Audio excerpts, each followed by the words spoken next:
Abhijit, merit in the Congress pointing this out?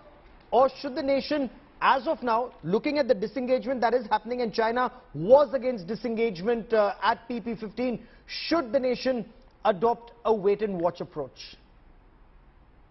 So, by its fundamental nature, a buffer zone is patrollable, right? Especially these kind of buffer zones. This isn't the Korean demilitarized zone, which is a completely different nomenclature from a buffer zone.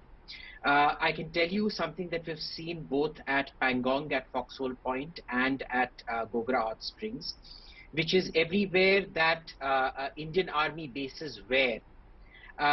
There are military bases now significantly forward of those bases. The scale and size of them are highly variable, but they are significantly to the front, as in closer to the LAC as we understand it, everywhere that the disengagement has happened that we've seen. This includes Gogra Hot Springs, and this includes Foxhole Point.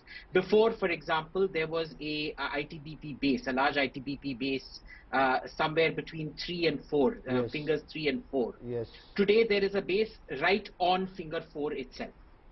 It's a small base, but it is right there. It is a physical occupation of that area.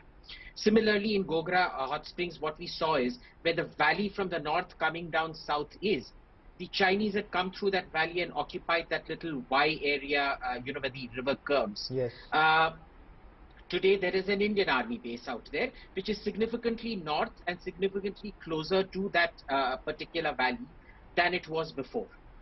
So, I don't know what, because in my book, when army bases move forward, that is not a sign that you're moving backward. Okay. I think that's how logic works. But I want to bring in General Meston. General Meston, the impression is, and weigh in on that, you've been deployed on ground, weigh in on the progress so far, weigh in on the road ahead, but the fact that if we were going up to PP15 earlier, or if we were going up to the PP14 at Galwan, as of now, there is a 3 to 5 kilometer, in some instances even more, buffer zone where neither the Chinese are coming nor the Indian troops are going. So does this buffer zone actually mean that we've moved back in our own country? The Chinese may not be coming there, at least as of now.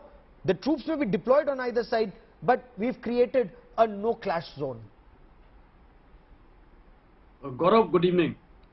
My take is as follows. Firstly, when I speak as a soldier, and also I speak as a person who's got the country's interest foremost always in his mind. So no association to any political parties.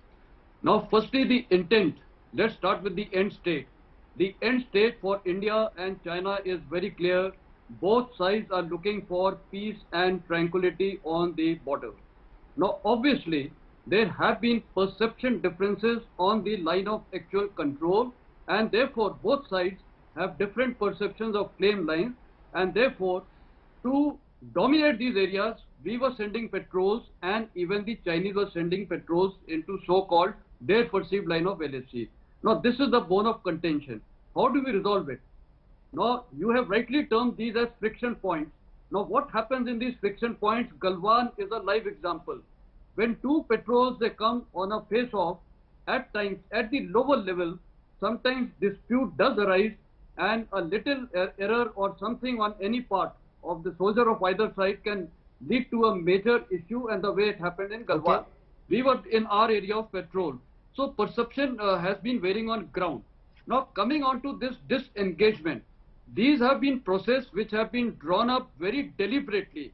There have been substantial negotiations. It is not that overnight this decision has been taken. These talks are being headed by lieutenant generals, corps commander level, so that is of seriousness, and the Ministry of External Affairs is addressing this issue. Now what has happened on ground?